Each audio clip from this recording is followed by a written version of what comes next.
London take kira sashin Hausa na BBC ke magana kan mita 13 da mita 16 da kuma wasu tashoshin FM a wasu kasashen Afirka. Masu sauraro Ahmad Abba Abdullahi ke muku sallama. Shirinmu na uku daidai agogon Najeriya, Nijar, kamar da Chadi, wato bi daidai kenan agogon GMT da Ghana.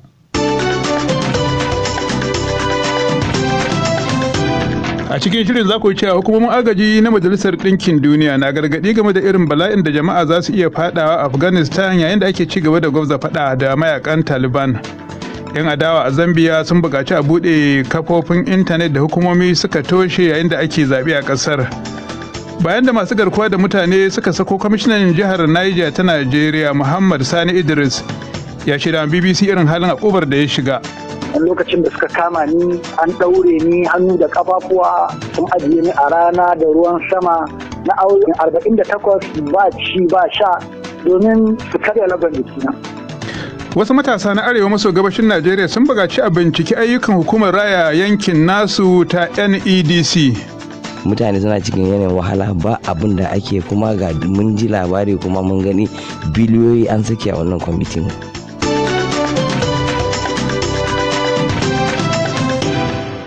Farko bari haɗa ku da Sani Aliyu wanda zai karanto cikakkun labaran duniya daga Abuja.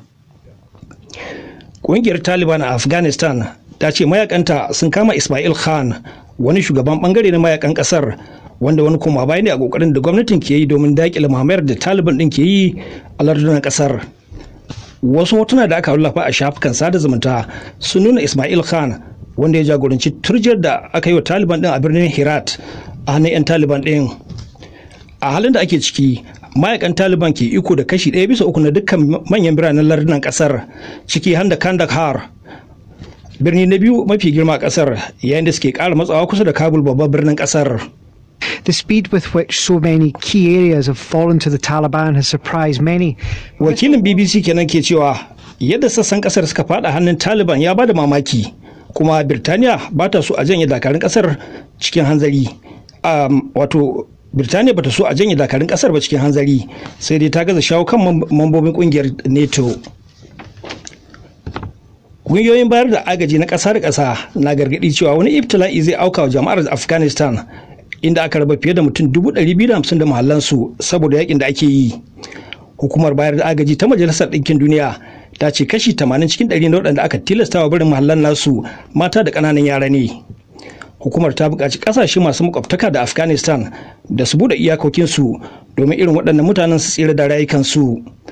Dubban mutane sun tsere zuwa Kabul, babban birnin ƙasar, inda matsugunan da ake samarwa ba su isa ba. Hukumar World Food Program tana cewa mutum miliyan 14 na cikin wani mawuyacin halin rashin abinci. A ƙasar Algeria, jami'ai 'yan kwana-kwana na can na ƙoƙarin kashe jerin gobarar dajin da suka ce tana ci a sassan ƙasar. Hukumomin kasar sun ce an kashe kashi 3 cikin 4 na gobarar da ke ci, waɗanda yawansu ya fiye 100. Fiye da mutum 70 ne suka rasa rayukansu a sanadiyar gobarar, wadda ta kwashe kwanaki tana ci a sassa daban-daban na kasar. The fires are still tearing through Algeria's northern Kabylia region. Wakilar BBC kenan ke cewa har yanzu gobarar na ci a yankin Kabylia da ke arewacin Algeria, kuma jami'an gwamnati sun ɗora alhakin tashin wutar kan waɗanda ke ƙoƙarin janyo wa ƙasar asarar albarkatunta. Gwamman sojoji da fararen hula har ma da 'yan kwana-kwana sun rasa rayukansu yayin da suke ƙoƙarin kashe gobarar. To ana sauraron labaran duniya ne daga nan sashen Hausa na BBC. A Italiya ma, jami'ai masu gudanar da ayyuka na musamman na can na ƙoƙarin kashe gobarar daji a kudancin ƙasar, wadda ke ci a dalilin tsananin zafin da ya faɗa wa nahiyar Turai. Zafin da ake fuskanta har ya kai mizanin da ba a taɓa gani ba a tarihin nahiyar, kuma Calabria da Sicily, waɗanda yankuna biyu ne da tsananin zafin ya fi shafa, amma kuma akwai wasu yankuna a kusa da Rome, wato babban birnin ƙasar, da ke fama da ita ma da wannan matsalar. Akwai irin wannan matsalar ta wutar daji a Spaniya mai makwabtaka, inda masu tsananin zafi, wato inda su ma tsananin zafi da ake fuskanta ya zarce wanda aka saba da shi a shekaru fiye da 50 da suka gabata. Wasu yankunan kasar sun bude wasu sansanoni na musamman domin taimakawa tsofaffi da gajiyayyu da kuma waɗanda ke fama da rashin lafiya. To ƙarshen labaran duniyar kenan daga sashen Hausa na BBC. A gaida Sani Aliyu da labaran duniyar.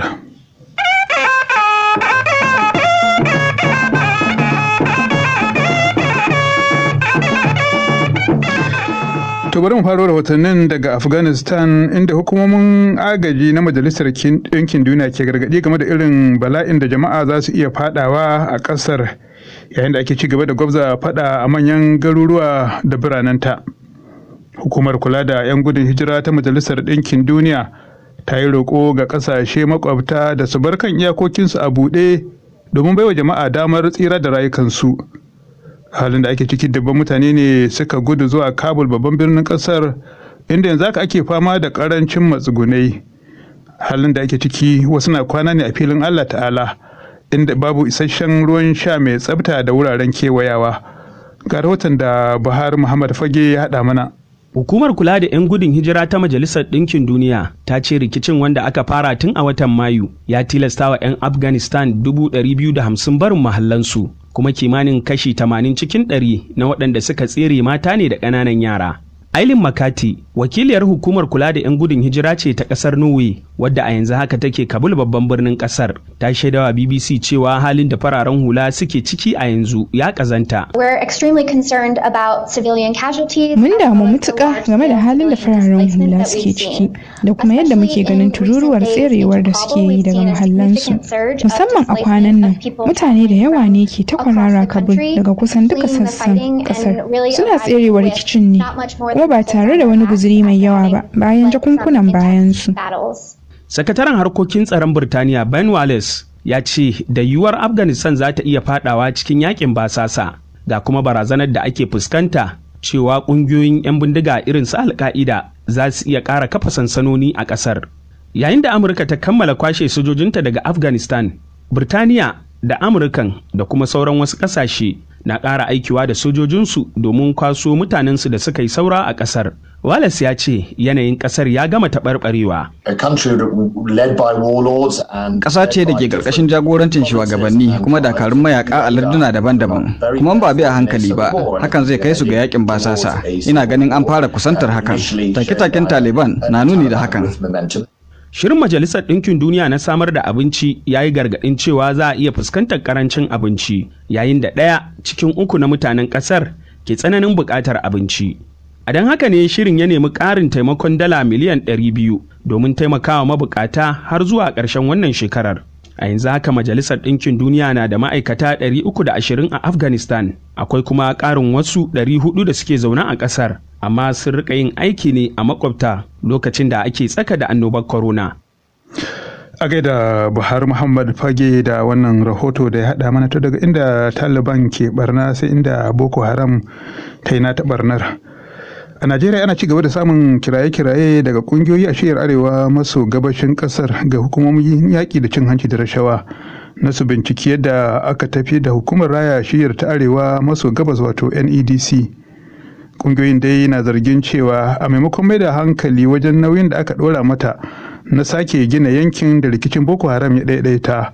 Jami'an hukumar sun dukufa ne wajen tafka almundahana da kuma karkata alkarar kudaden da ake basu. Wata kungiyar matasan yankin mai suna North East Youth Progressive Forum ita ce ta baya-bayan da ta irin wannan kiran, ga kuma irin abin da shugabanta Comrade Maina Bukar ya shaida wa Jabir Mustapha Sambo. Na ɗaya dai wannan hukumar an kirkiro ta ne dama don a tallafa ita al'umma din wanda rikicin Boko Haram din ya shafe su a yankin North East jihohi 6 nan. Amma manufar sai aka yi dabatin da manufar, mutane suna cikin yanayin wahala, ba abin da ake, kuma ga mun ji labari kuma mun gani biliyoyi an saki a wannan kwamitin. Watakila wani zai ce aka yi kuka san cewa an saki kuɗi kuma an cinye kuɗin. To mu ba 'yan Najeriya bane ko ba ma jin labarai ko ba ma gani budget. Me kuka dogara da shi kila hujja ta cewa wannan kuɗi an karkatar da shi misali? A to gashi nan suna cire abubuwan su ai kullum za su ce ai sun yi kaza gashi nan su commission din a matsayin su na commission ai suna ce ga kuɗaɗe da suka tallafa wajen ka ba. Yanzu misali kwanan nan na karanta sun ce sun kashe kusan sun ware kusan 6 billion naira saboda a fada da harkan ilimi. Biliyan 6. 6 billion amma a 6 billion din nan ka je ka duba Maiduguri ba makarantu duk gashi nan ba wani abin da aka yi a yankin na tallafa al'umma na matasa especially matasa babu. yanzu me kuke so ku ga an yi? Mu abin da muke bukata muna kira ga na daya dai muna jinjina shugaban kasar President Muhammadu Buhari bisa ga kokari da jajircewa da yayi. Mu bukatar mu ci gaban yanki mu ne, ban ma so abin da ya faru da Niger Delta Development Commission ya faru a Northeast. Kuma yanzu yanayin salon tafiyan exactly su ma sun bi wannan saurin ne. Muna kira ga shugaban kasa a dakatar da wannan management kuma a nada kwamitin a matattu da ta wanda za a ba su rikon kwariya kuma a bincike wa'annan mutanen wannan management din na yanzu a gane cewa ina ne suka yi su bayyana 'yan Najeriya da 'yan North East cewa me suka yi da kudaden ina suka sa su. Comrade Maina Bukar, shugaban kungiyar matasan arewa maso gabashin Najeriya ta North East Progressive Forum, a hira da Jabir Mustapha Sambo.